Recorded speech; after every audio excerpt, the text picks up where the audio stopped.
శ్రీమాత్రే నమ. జై గురు దత్తాత్రేయ నమ. ఈ వీడియోలో మనం ఫిబ్రవరి 17వ తారీఖున కుంభరాశి యందు ఏర్పడబోతున్న పంచగ్రహ కూటమి, అలాగే ఈ 17వ తారీఖున అమావాస్య ఏర్పడుతుంది. అలాగే ఒక గ్రహణ యోగం ఏర్పడుతుంది అన్నమాట. అంటే గ్రహణ యోగం అంటే సూర్యుడు, చంద్రుడు, రాహు ఒకే రాశిలోకి వచ్చినప్పుడు గ్రహణం యోగం ఏర్పడుతూ ఉంటుంది. ఈ గ్రహణ యోగంలో పుట్టినటువంటి జాతకులు ఎవరైనా ఉంటే వాళ్ళు జీవితంలో అనేక ఒడిదుడుకులు, ఇబ్బందులు ఎదుర్కోవడం జరుగుతూ ఉంటుంది. అంటే సాధారణంగా ఈ యోగాలు పుట్టినప్పుడు ఉన్నటువంటి యోగాలు ఆ వ్యక్తి యొక్క జీవితాంతం ఏదో విధంగా వెంటాడుతూ ఉంటాయి. అందుకనే వారు పుట్టినప్పుడు తగు విధమైనటువంటి పరిష్కారం చేసుకుంటే ఆ యోగం ఇబ్బంది లేకుండా జాతకుడు అభివృద్ధికి మళ్ళా కారణం అవుతూ ఉంటాయి. అలాగే ఈ ధనిష్ట 3-4 పాదాలు, శతభిషం 4 పాదాలు, పూర్వభాద్ర 1, 2, 3 పాదాలు ఈ కుంభరాశిలో ఉంటాయి. అంటే ఈ టైంలో ఎవరైనా మనకి ఈ ఫిబ్రవరి 17, 18, 19వ తారీఖు కొంతవరకు జన్మించినటువంటి పిల్లలు ఎవరైనా ఆ టైంలో జన్మిస్తే వారి జాతకంలో ఈ గ్రహణ యోగం ఏర్పడుతూ ఉంటుంది. కంపల్సరీగా వాళ్ళు ఆ టైంలో పుట్టిన పిల్లలకి శాంతి పరిహార కార్యక్రమాలు చేసుకోవడం వల్ల వాళ్ళ జీవితంలో అభివృద్ధి కలుగుతూ ఉంటుంది. మొత్తం మీద ఏంటంటే ఇప్పుడు ఏర్పడినటువంటి ఈ అమావాస్యతో కూడినటువంటి గ్రహణ యోగం వివిధ రాశుల వారికి ఏ విధంగా లాభపడుతుంది, ఏ విధంగా నష్టం జరుగుతుంది అన్న విషయాన్ని వివరంగా తెలుసుకునే ప్రయత్నం చేద్దాం. సింహరాశి వారికి ఫిబ్రవరి 17వ తారీఖున కుంభరాశిలో అంటే సప్తమ స్థానంలో ఏర్పడినటువంటి పంచగ్రహ కూటమి అమావాస్యతో కూడుకున్నటువంటిది, అలాగే గ్రహణ యోగంతో ఉంటుంది.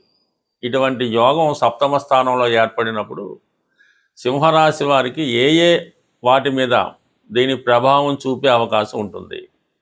ఏదైనా ఒక భావంలోకి ఒక గ్రహం ఉన్నప్పుడు ఆ గ్రహం వరకు సంపూర్ణంగా మంచి కానీ చెడు కానీ ఫలితం అన్నది ఇవ్వడం జరుగుతూ ఉంటుంది.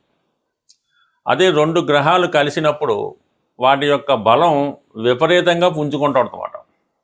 ఉదాహరణకు ఒక గ్రహానికి ఒక 20 పాయింట్ల బలం ఉంది, ఇంకొక గ్రహం అక్కడ వచ్చిందనుకోండి, ఆ గ్రహానికి 20 పాయింట్ల బలం ఉంది. సాధారణంగా 2 కలిస్తే 40 పాయింట్ల బలం ఉంటుందని మనం అనుకుంటాం. కానీ 20x20 400 ఫలితాన్ని ఇవ్వడానికి ఆ గ్రహాలు సిద్ధంగా ఉంటాయి. అవి మిత్రగ్రహాలు అయినప్పుడు మంచి ఫలితాన్ని ఇవ్వడం జరుగుతూ ఉంటుంది. అదే పరస్పరం శత్రుగ్రహాలు అయినప్పుడు ఆ 2 గ్రహాలు పోరాడుకొని జాతకుడికి అవి ఏ భావంలో ఉన్నాయో ఆ భావ ఫలితాలు సంపూర్ణంగా నాశనం చేయడం జరుగుతూ ఉంటుంది. ఇప్పుడు ఇక్కడ అటువంటి శత్రుగ్రహాలు సప్తమ స్థానంలో ఏర్పడడం జరిగింది. రవి శుక్రులు, చంద్ర శుక్రులు, రాహు రవి, రాహు చంద్ర ఈ గ్రహాలన్నీ ఏర్పడడం వల్ల పరస్పరం వాటి యొక్క విభేదాలు అయితేనే, యుద్ధం అయితేనే, ఏదైతే జరగనివ్వండి, మొత్తం మీద జాతకుడికి సప్తమ భావ ఫలితాలు అన్నది నాశనం చేయడం జరుగుతూ ఉంటుంది. అంటే ఇది సప్తమం అన్నది కంప్లీట్గా వ్యాపారానికి సంబంధించింది. అందువలన ఏంటంటే వ్యాపారానికి సంబంధించిన విషయాల్లో విభేదాలు, పార్ట్నర్స్తో విభేదాలు, అనుకున్నవి సకాలంలో జరగకపోవడం వల్ల వ్యాపారం స్టక్ అవ్వడం, కొత్త అవకాశాలు వస్తే వాటిని ఉపయోగించుకోలేకపోవడం, ఇటువంటి ఇబ్బందులన్నీ ప్రస్తుతం జాతకుడికి ఏర్పడే అవకాశం ఉన్నది.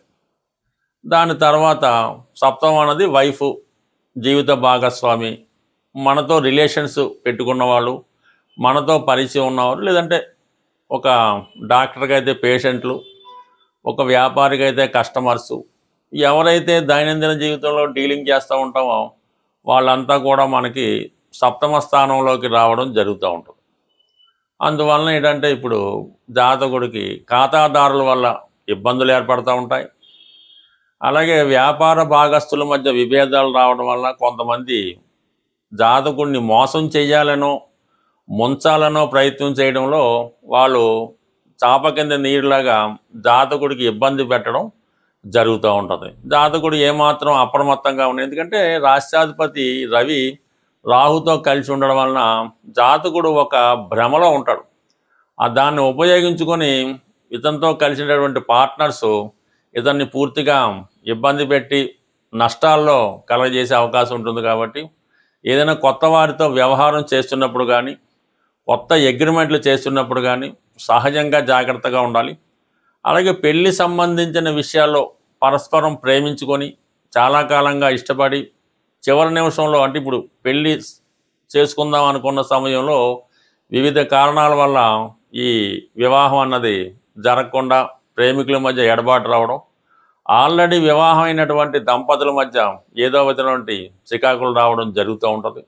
బట్ ఏదైనా ఈ పంచగ్రహ కూటమి ప్రభావం వల్ల కొద్ది రోజులైనా ఇంచుమించుగా మార్చి 14 వరకు అయినా, అంటే రవి అక్కడి నుంచి వెళ్ళిపోయేంత వరకన్నా సింహరాశి వారు కొత్త వ్యవహారాలు, కొత్త అగ్రిమెంట్లు, కొత్త ప్రేమ వ్యవహారాలు కానీ, పెళ్లి ప్రయత్నాలు కానీ లేకుండా ఉంటేనే మంచిది. ఇప్పుడు మన ప్రస్తుత 17వ తారీఖున ఏర్పడుతున్నటువంటి అమావాస్యతో కూడుకున్నటువంటి గ్రహణ యోగం, అంటే దీనివల్ల చంద్రుడు ఇబ్బంది పడతాడు. అంటే చంద్రుడు బలహీన పడిపోతుంటాడు. పూర్తిగా బలహీన పడిపోవడం వల్ల కొన్ని రాసుల వారికి అది ఇబ్బంది కలుగుతూ ఉంటుంది. అలాగే రవి ఎప్పుడూ బలవంతుడిగానే ఉంటాడు, కానీ గ్రహణం పట్టిన సమయంలో రవి కూడా బలహీనం పొందుతూ ఉంటాడు. కంప్లీట్గా ఆ యోగ ప్రభావం వల్ల రవి తన సంపూర్ణ ఫలితాలు ఇవ్వడంలో ఆసక్తులు అవుతుంటాడు. ఆ కారణం వల్ల రవికి సంబంధించినటువంటి రాశుల వారు కూడా ఈ సమయంలో ఇబ్బంది పడడం జరుగుతూ ఉంటుంది. అయితే సహజంగా బుధుడు కూడా అదే రాశిలో ఏర్పడడం వల్ల ఈ బుధుడికి రవి వచ్చినప్పుడు ఈ బుధాదిత్య యోగం అనే యోగం ఏర్పడినప్పటికీ అక్కడ రాహు కూడా కలడం వలన, అంటే రాహు సాధారణంగా బుధుడికి ఏమి ఇబ్బంది పెట్టడం. రాహు బుధుడు గురు శిష్యులు లాంటి వాళ్ళు అన్నమాట. బుధుడు ఏ రాశిలో ఉంటే ఆ రాశి ఫలితాలలాగా రాహుతో కలడం వల్ల రాహు యొక్క ఫలితాలు ఇవ్వడం జరుగుతూ ఉంటుంది బుధుడు. సో ఆ కారణం ఏంటంటే బుధుడు అత్యంత మేధావిగా మారుతూ ఉంటాడు. బుధుడికి మంచి సహకారం లభిస్తూ ఉంటుంది రాహు వల్ల. ఇది సైంటిఫిక్గా పరిశోధనా రంగంలో ఉన్న వాళ్ళకి, బాగా విద్యావంతులకి, మేధావులకి ఇది బాగా ఉపయోగపడుతూ ఉంటుంది. అయితే శుక్రుడు కూడా రాహు మిత్రులు అవుతూ ఉంటారు. ఈ రాహు శుక్రుడితో కలియడం వల్ల ఈ శుక్రుడు సంబంధించినటువంటి రాశుల వారికి కొంతవరకు వారు ఎక్కువగా జీవితంలో ఏదైతే సాధించాలని కోరుకుంటూ ఉంటారో అవి సాధించడం జరుగుతూ ఉంటుంది. ముఖ్యంగా ఏంటంటే ఏదైనా ఒక వ్యక్తితో పరిచయాన్ని కోరుకోవడం కానీ, ఏదైనా ఒక పెద్ద వాహనం కానీ, గృహం కానీ కొనుక్కుందామనే ఆలోచన కానీ, ఎన్నాళ్ళుగానో ఎదురు చూస్తున్నటువంటి వ్యక్తుల్ని, అంటే మరి అబ్బాయిలైతే అమ్మాయిల్ని కలుసుకోవడం, అమ్మాయిలైతే అబ్బాయిల్ని కలుసుకోవడం జరుగుతూ ఉంటుంది. అంటే ఇది ఎవరి జన్మ జాతకంలో అయినా ఈ రాహు శుక్రుడు కలిసి ఉన్నప్పుడు అది ఒక విధమైనటువంటి కోర్కెలతో కూడుకున్నటువంటి వ్యభిచార దోషం లాంటిది అవుతూ ఉంటుంది. సో ఈ విధంగా ఈ 5 గ్రహాలు మరి కుంభరాశిలో కలిసడం వల్ల అక్కడ ఈ రాహు ఉండడం వల్ల, అంటే రాహు మొత్తం ఈ అన్ని గ్రహాలని కూడా వాటి యొక్క ఒరిజినల్ కారకత్వాల్ని నాశనం చేస్తూ ఉంటాడు. రాహు ఒక విషగ్రహం, ఒక రాక్షస గ్రహం, ఒక అవినీతికి సంబంధించినటువంటి అనెతికల్ గ్రహం మాట. అతనికి ఇప్పుడున్నటువంటి చట్టాలతో కానీ, ధర్మంతో కానీ, న్యాయంతో కానీ ఏ విధమైన సంబంధం ఉండదు. తాను అనుకున్నది ఎలాగన్నా సాధించాలనే మనస్తత్వం ఉంటుంది. అంటే ఒక విధమైన వావి వరసలు ఉండవు, ఒక విధమైన నీతి అవినీతి ఉండదు, ఇది న్యాయం ఇది తప్పు అన్నటువంటి ఏమీ లేకుండా రాహు అనెతికల్గా ప్రవర్తిస్తూ ఉంటాడు. పైపెచ్చు రాహుకి మరి కుంభరాశి ప్రస్తుతం స్వక్షేత్రం అవటం వల్ల అత్యంత బలవంతుడైనటువంటి రాహుతో ఈ మిగిలిన 4 గ్రహాలు కలడం వల్ల వాటి యొక్క కారకత్వాలు ఇబ్బంది పడుతూ ఉంటాయి. అంటే ఇక్కడ రవితో కలియడం వల్ల మరి ఎవరికైనా తండ్రి గారి యొక్క అనారోగ్యం కానీ, తండ్రి గారు నష్టపోవడం కానీ, పిల్లలకి ఇబ్బంది కలగడం కానీ జరుగుతూ ఉంటుంది. అంటే రవి కారకత్వాలు పాడవుతాయి. చంద్రుడు కారకత్వాలు తల్లిగారికి అనారోగ్య సమస్యలు, ఏదైనా హెల్త్ ప్రాబ్లమ్స్, ఆవిడ జీవితంలో స్ట్రగుల్ పడడం జరుగుతూ ఉంటుంది. అయితే శుక్రుడు రాహు మిత్రుడు అవడం వలన అప్పటిదాకా చాలా నిజాయితీగా సాంప్రదాయంగా వెళ్తున్నటువంటి వాడు అన్య స్త్రీల మీద వ్యామోహం పెంచుకోవడం, ఇతరుల యొక్క ధనం మీద ఆశ పెంచుకోవడం, ఏదో విధంగా ఎదుటి వారి యొక్క ఆస్తులను కానీ వారి యొక్క స్త్రీలను కానీ అన్యాయంగా దోచుకోవాలనే ప్రయత్నం చేయడం జరుగుతూ ఉంటుంది. చాలా అనెథికల్గా ప్రవర్తిస్తూ ఉంటాడు. చాలా లగ్జరీ లైఫ్ అనిపిస్తూ ఉంటాడు.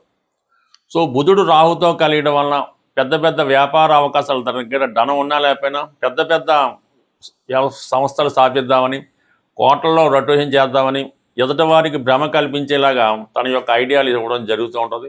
సైంటిఫిక్గా తాన్ని బాగా ఇంప్రూవ్గా ఊహించుకుంటూ ఉంటాడు. ఏ విధమైనటువంటి బలం లేకపోయినా, ఎంత ధనం లేకపోయినా ఒక గొప్పగా అతను తను ప్రజెంట్ చేసుకోవడం జరుగుతూ ఉంటుంది. మరి ఈ విధంగా ఏర్పడినటువంటి ఈ 5 గ్రహాల కూటమిలో కేవలం 2.5 రోజులు అటు ఇటుగా మాత్రమే చంద్రుడు ఉండి మీనరాశికి వెళ్ళడం జరుగుతూ ఉంటుంది. ప్రధానంగా ఈ శుక్రుడు మార్చి వరకు ఉండడం జరుగుతూ ఉంటుంది. రవి మార్చి 14 వరకు ఉండడం జరుగుతూ ఉంటుంది. అయితే బుధుడు మాత్రం అదే రాశిలో ఇంచుమించుగా మనకి ఏప్రిల్ నెల వరకు కూడా అందులోనే వక్రించడం ఇవన్నీ జరుగుతాయి. కాబట్టి ఇప్పుడు ఏర్పడినటువంటి అమావాస్య గ్రహణ యోగం, దానికి పరిష్కారం కరెక్ట్గా చేసుకుంటే ప్రతి సమస్య మనకి సులభంగా పరిష్కారం అవడం జరుగుతూ ఉంటుంది.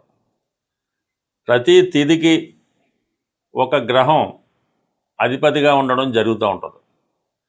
అమావాస్యకి అధిపతిగా రాహుగ్రహం ఉంటుంది.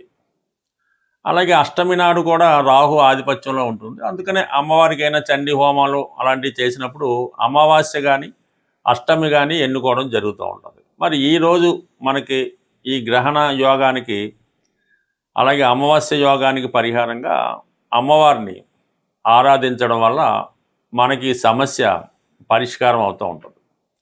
సింపుల్గా కనకదుర్గ అమ్మవారు లేదా ఒక శక్తి స్వరూపం, లేదంటే దశ మహావిద్యల్లో ఏ అమ్మవారైనా పర్వాలేదు. ఈ విధంగా మీకు ఇష్టమైనటువంటి మీ సమీపంలో ఉన్నటువంటి అమ్మవారి ఆలయానికి దర్శించడం, వీలుంటే ఒక నిమ్మకాయల దండ, ఆకుపచ్చ రంగుతో కూడుకున్న నిమ్మకాయల దండ అమ్మవారికి సమర్పించడం, లేదు ఒక 8 నిమ్మకాయలు అమ్మవారికి సమర్పించి ఒక విధంగా కుంకుమర్చన ఏదో చేపించి మీరు ఆ పూజారి గారు మీకు ఒక నిమ్మకాయ ఇస్తే ఒకటి, ఇది 2 ఇస్తే 2 తీసుకొని అది మీ దగ్గర భద్రపరచుకోవాల్సి ఉంటుంది. ఒక 4 నిమ్మకాయలు ఇస్తే ఇంట్లో అందరి దగ్గర కూడా పెట్టుకున్నా మీకు ఈ యోగాల నుంచి అంటే ఈ ఇబ్బందుల నుంచి తొలగిపోయే అవకాశం ఉంటుంది. సో అలాగే చిన్నగా మరి ఇంకా ఇంట్లో పూజ చేసుకునే వాళ్ళు ఎలా ఉంటుందంటే, అమ్మవారికి తమలపాకులో యాలకులు, లవంగాలు, అలాగే వీలైతే కొద్దిగా పచ్చకర్పూరం, అంటే పచ్చకర్పూరం మళ్ళీ 2 రకాలు ఉంటాయి. తిని పచ్చకర్పూరం వేరుగా ఉంటుంది, మామూలుగా ఇప్పుడు ఉన్నటువంటి అందరూ ఉపయోగించే స్మెల్ కోసం ఉపయోగించేది కాకుండా ఇటువంటిది అమ్మవారికి తాంబూలంగా సమర్పించడం వల్ల కూడా ఈ రాహుగ్రహ పరిహారం మీకు రావడం జరుగుతూ ఉంటుంది. బట్ ఏదైనా ఈ చిన్న ప్రక్రియ మీకు చాలా వరకు అంటే అమావాస్య రోజు చేస్తే మళ్ళా అమావాస్య వరకు మీకు దాని ప్రభావం ఉండడం జరుగుతుంటుంది. అంటే సర్వసాధారణంగా ఈ మధ్యకాలంలో ఏదో ఒకటి ఈ చేతికి కట్టుకోవడం జరుగుతూ ఉంటుంది. తాయెత్తు లాంటిదో, రక్షనో, అమ్మవారిదనో, ఆంజనేయ స్వామిదనో ఈ మణికట్టు దగ్గర ఇవి కట్టుకుంటూ ఉంటారు, రక్షాబంధనాల్లో కట్టుకుంటూ ఉంటారు. అవి చాలామంది ఏంటంటే సంవత్సరాల కొద్దీ అవే వాడుతూ ఉంటారు.